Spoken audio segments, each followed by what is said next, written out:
welcome to Narrow Road Adventures. This is our very first segment of Overland Rigs and Coffee, and so we're going to do a little bit of a walk around, Q&A. You can see the setup. He's got an awesome build here, and this is? I am Jordan, and this is my 2020 Tacoma. Yeah, awesome build, and yeah, you went all out with the racks and everything. We're going to cover it all and do a little walk around, so come around with us. Like I said, this is a 2020 model, double cab, short bed, off-road premium. So it's got the factory rear locker, and probably the most common cab configuration, the double cab. So not quite as long as what you could have as with a double cab long bed. This is the 5-foot bed version. Originally purchased this not as an overland off-road rig, but just as a homeowner, you know, multi-use. Wanted to be a pickup man. Yeah, I decided to see what it was like to be a pickup guy and the utility of that. Wanted to have a bed for projects and such. Had a couple 4Runners before, liked those, but wanted to try the truck life. Nice. But yeah. So what motivated you to do all this? Because it's far from the simple truck life. yeah. I would say, you know, my YouTube habits and the algorithm got me on some different channels.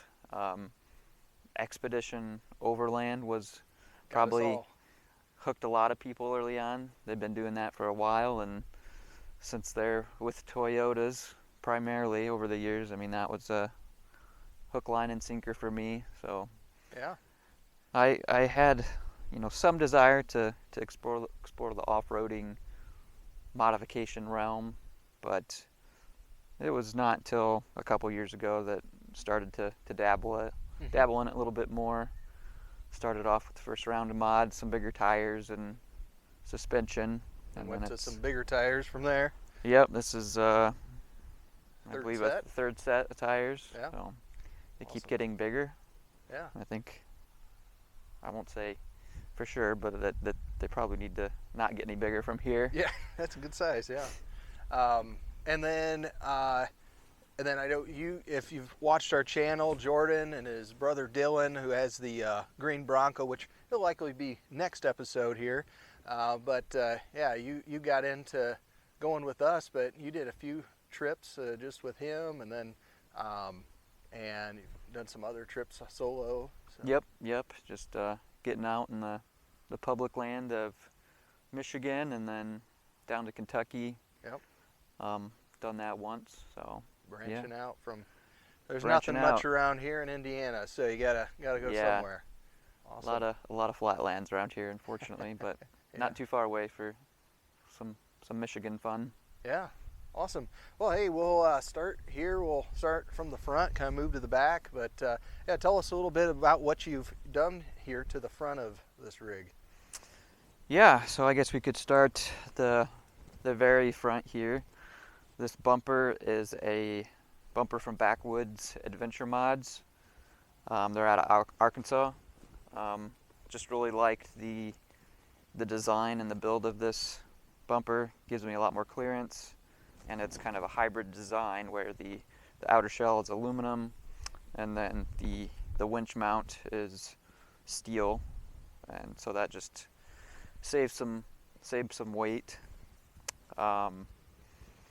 Also have a Badlands 12K winch there. Mm-hmm. For lights, up here we got some Diode Dynamics SAE fogs, and this was more of a recent product I ran across. These are moose knuckle shackles. There's a split shackle design, which I thought was pretty neat. Swing apart. They swing apart. Tight. Yeah, they might be a little stuck here. Yeah. All the winter and mud Winter. grind. Oh yeah. Yeah, that one's a little easier. Cool. Makes it quick. Yeah, there's a little rubber gasket that goes in here. I think I might be missing it on this one. Yeah. But yeah, I wanted to do 100% soft shackles, and unfortunately there's not really a beveled edge on these points here, so Yeah. Talk a little bit about these beasts of tires you've got on here. yeah, these are Mickey Thompson Baja Boss. This is their AT, all-terrain model, or I think they get categorized kind of as a hybrid between the mud terrain and an all-terrain, just with a more aggressive lug design. But technically, they're all-terrain, and they're a 35-inch skinny or pizza cutter. Some people refer to them as. So not quite as wide. Those are Those look good. standard method wheels, not bead grip or bead lock or anything like that. And I've got C4's fender kit, so the front fenders are trimmed a little bit.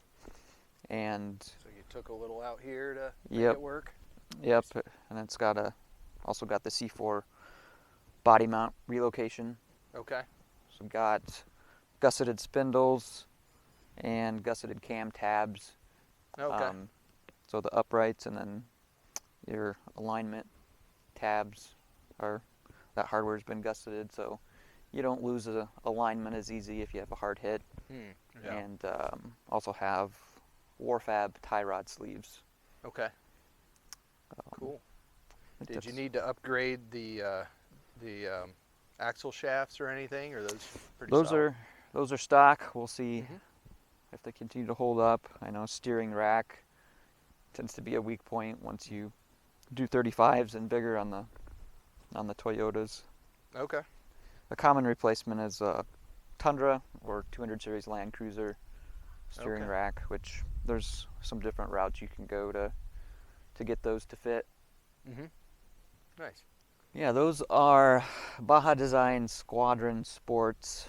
They are the fog and spot combo.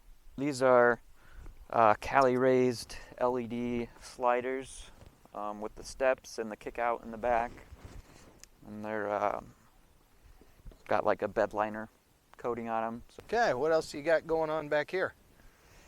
all right, probably the obvious thing is the rack. Yeah. This is the KB Voodoo VRS rack, which is their latest product, as well as a Sherpa equipment cab rack. It's Okay. the Grand Teton, I believe, is the model. But yeah, this bed rack supports my tent, which is not on there right now, obviously. What but kind of tent do you have? It's a Ironman Swift 1400. Okay. So It's one of those triangulated. Yep, those wedge ones. style. Nice. That's been pretty solid, Mhm. pretty heavy, a little over 200 pounds, I think. But Is it? Yeah. Then what you got going on there with that panel? so this is just kind of a quick access door. So with the bed cover rolled up, you can easy to get to what's inside your bed. Uh-huh. Coming soon though will be a kind of a slide out rack here that will set just above the bed cover and retract out. So Okay. I figured I'd use that for like quick access to chainsaw, or if I want to keep firewood up there. Yeah. How far does that extend into the bed area? So it'll go all the way across. There'll be a couple crossbars here that will support it, and then it extends out pretty far. I don't think it's quite as far as the width of the bed, but you Okay. can get pretty good access to the whole thing. Nice. So this is kind of a pre-planning for that piece that's not in there yet. Sure. And then what's this mount here? So that would be for Rotopacks. Oh, okay. So don't even own any yet, but Uh-huh. was going to test fit some. It's possible this will go somewhere else. I'm not sure if it's going to come in contact with the side of the bed Okay. with its current setup, but there's some options there, just like any bed Yeah. rack. Well, it's versatile, yeah. Open up your brewskis there, I see. Yep, Yeah. gotta have your bottle opener. Yeah. Awesome. And then seeing underneath the tire here It looks like you've got, what kind of shocks are these? So these are a Bilstein. I believe the rears are 5160s and the fronts are 6212s, or it's something like that. Okay. I may have those reversed. 5160, 6112, I think it is. Mm-hmm. So that's just kind of a entry-level to mid-range option there. Shock bodies are much bigger than the factory, Yeah. and then you got the remote reservoirs in the rear. Well, the remote res that helps a whole lot, just keeping things cool. Yeah. And, Yeah. yeah. It was a nice upgrade from the factory. Mm-hmm. Suspension, even on-road manners. There's less nosedive and just more stability in general driving. Yeah. And what kind of suspension do you have under there? And what did you say you're going to be making some changes to that here soon, right? Yep, going to be making some changes. Right now, it's a Deaver Stage 2 leaf pack and some Sumo springs there for bump stops. Okay. Got some extended brake lines as well, which could hint to the future, because those are not truly needed, but I've got some plans to put some products from Archive Garage on here, which would be their, their shackles and hangers, and then the support bar that goes across the back. What's the purpose of going that route? So it's going to give some rigidity to the frame, and really, I think it should help with the handling a little bit on road. A lot of times with the leaf sprung vehicles, you kind of get that jarring reaction over our bumps and dips, and they're a lot beefier. Okay. And I think the crossbar should strengthen up the frame a little bit. Yeah. A lot of people know the C-channel frame on this gen Tacoma, or up to this gen really, just aren't the strongest Sure. when it comes to abuse.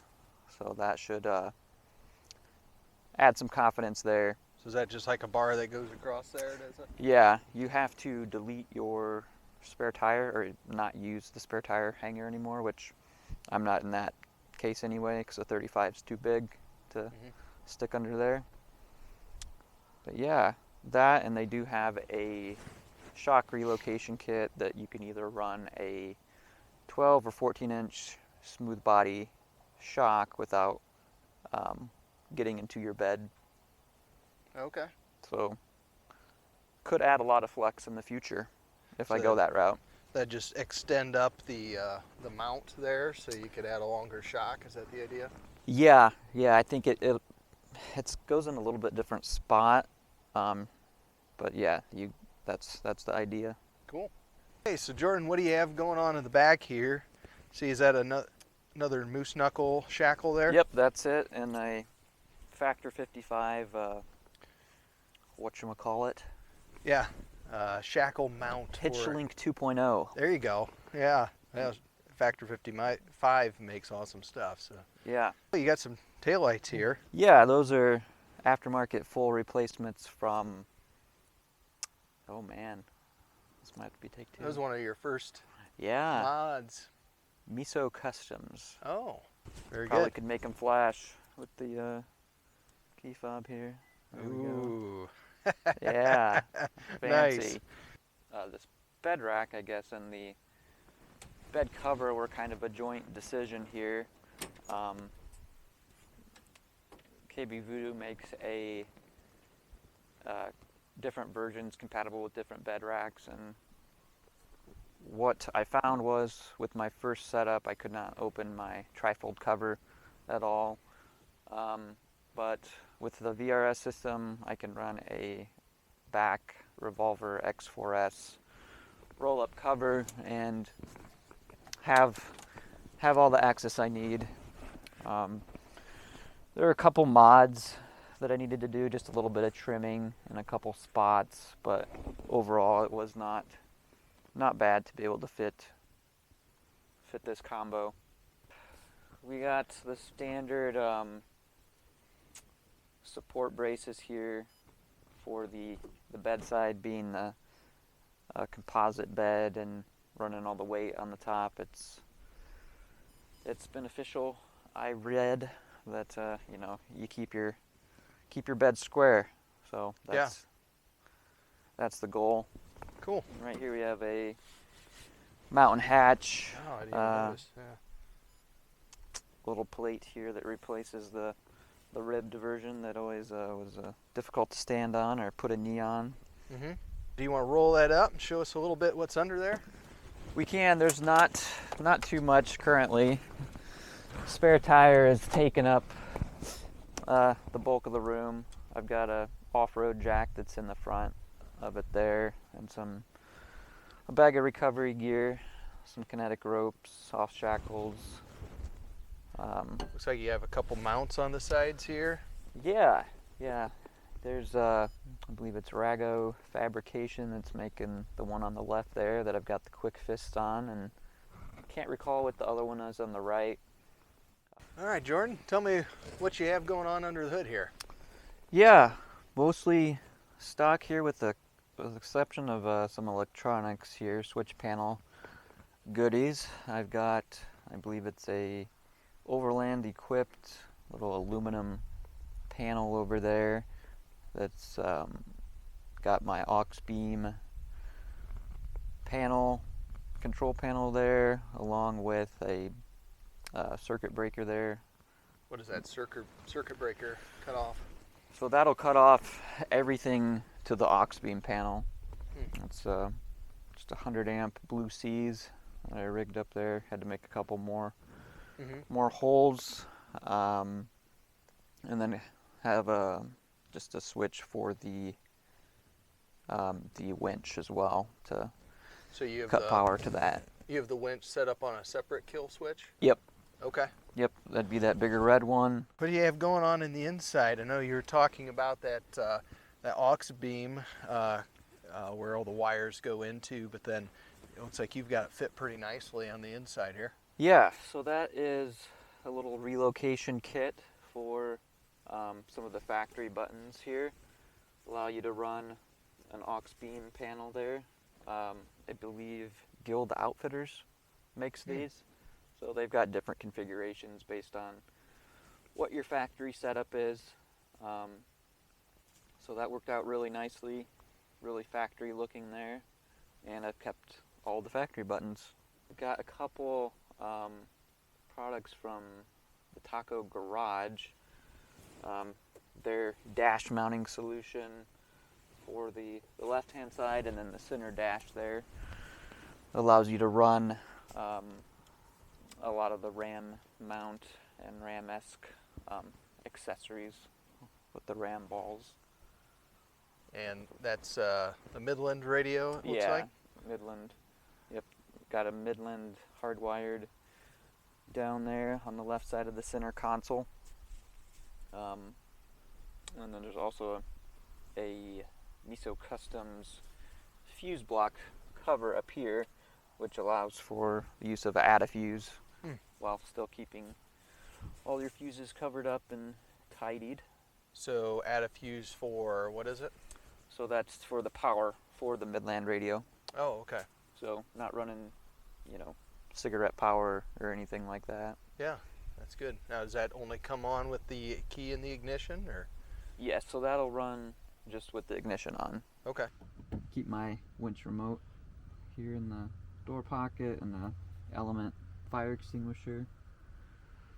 You probably could see a little USB cable here that doesn't have to be here, but I was doing some calibrating with a SuperTech speedometer calibrator just to get my wheel speed and speedometer in line with recording the right speed and mileage. The most frustrating thing about this truck is the powertrain out of the factory. Oh. Doesn't really have great shift behavior, and the 3.5 liter, some say it's a little bit gutless, so that combination can be a little frustrating. But I have a tune from KD Max, I think it's their Pro 10 revision, Okay. and as well as 488 gears. So that combination really makes it a lot more livable. Jordan, tell us a little bit about maybe what are some things that you you did starting out, mods, ways of going about things that you probably would do a little differently if you were to start over. Yeah, pretty thankful that I've got only a few things that maybe I wish I would have done once and not twice. You know, the first bed rack was one experiment, which I could have lived with, but I wanted a little bit different utility, so doing that twice. 3 sets of tires is not cheap to buy before they wear out. Yeah, well, you had the factory tires. Yep. And then, didn't you have some different wheels too? Yeah, I had some different wheels. It was TRD. Oh, the TRD factory ones? Yeah, I think they came factory on the Forerunner Pros, or were an optional. But yeah, so option for those. yeah, I got rid of the factory TRD off-road Tacoma wheels, got tires, yeah. and tires, and then got some Wild Peaks and one size up, which those were good. And then you went to the General Grabbers? Then the General Grabbers, Okay. the ATXs, the 33s, which I put on these tires. Those were wider though. They're these wheels. Yeah, those were a 285/70 17. Mm-hmm. And then finally here we are at a 255/85 17, probably 255. 255. Whoa! Incoming. Oh, good grief. Yeah, one of my big buddies bent my chair. Wasn't you. You're not my big buddy. So yeah, just not. I mean, I think the changes were warranted at the time. Trying to dip my toes into the off-roading and overland scene. So you could say they were warranted baby steps, but of course, buy once, cry once is cheaper in the long run. So, yeah, a lot of little revisions. But you probably didn't intend that you were going to go trimming stuff and doing bracket relocations and going 35s right off the bat here.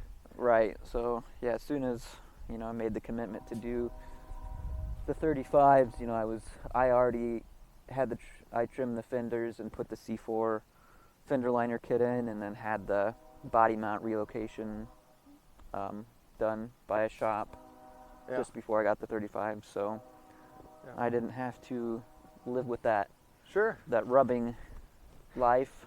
So that was nice, but I feel like I lucked out overall. Tacoma's been a good platform to do this kind of thing, and especially since that's not really why I bought it initially. It just fell into that role. And awesome. What are some of your favorite adventures you've done and future adventures that you have in the plans? Yeah, so I can group a lot of these together. They're starting to blend in a little bit, but just any of the times we went up to Michigan and been in Manistee and for a few days at a time has been great. Still plenty more to explore there. You've been up to the UP. Yeah, we did do a good chunk of the UP a few months back. That was. What area did you explore?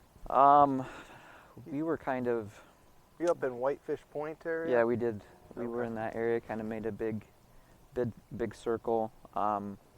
Did not do Drummond Island yet, so didn't really go that direction. That side of it. Us in this area call it the UP. That's the Upper Peninsula of Michigan. So, that's right. Yeah. So cool. Yeah, haven't made it to Drummond yet. Yeah, would like to do that. Awesome place. A little more rocks there, some different terrain to tackle. Kentucky trip was a good one. Yeah. Some time in the Daniel Boone Byway, I think it's called. Daniel Boone Backcountry Byway. Backcountry Byway. Yeah.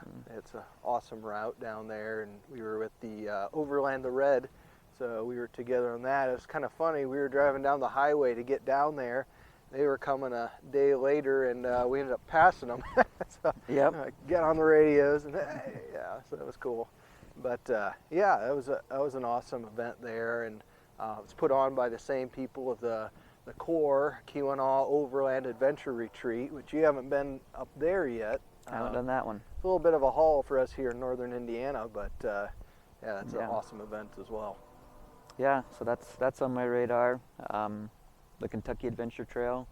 Mm-hmm. Cat, yeah. Yep, be interesting to do part of that. Yeah, that's pretty much it localized. Mm-hmm.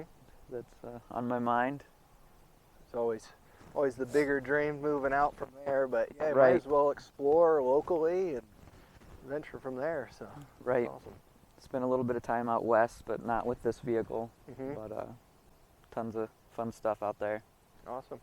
Yeah, and I guess starting off here for those just wanting to get into this or just starting into it, what are some advice or tips that you would give for them? Yeah, from myself, which can be, I like to research everything and look at all the gear and kind of plan everything out. I would say don't get ahead of yourself with the mods. If you've got a four-wheel drive, some decent all-terrain tires, just go get out there and see what it's about. Maybe you won't like it, maybe you will. You won't risk wasting a lot of money on stuff you might not even use in the future or ever. So you could argue maybe some sliders if you're ground clearance challenged, or if you want a little bit of Longer wheelbase. yeah, longer wheelbase, want some protection for your pinch weld area, but yeah, tires and maybe some sliders and just get out there. Yeah. So there you go. Just get out there, explore, find out what you need, use the rig that you've got, and go from there. But yeah, thank you, Jordan, for being with us here on Narrow Road Adventures, and got this sticker for you. So Thank you. You've officially been NRA'd.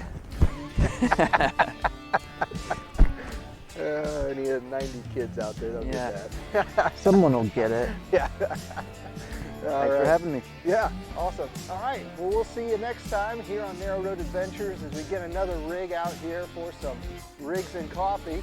But get out there, explore, wide open. We'll see you later.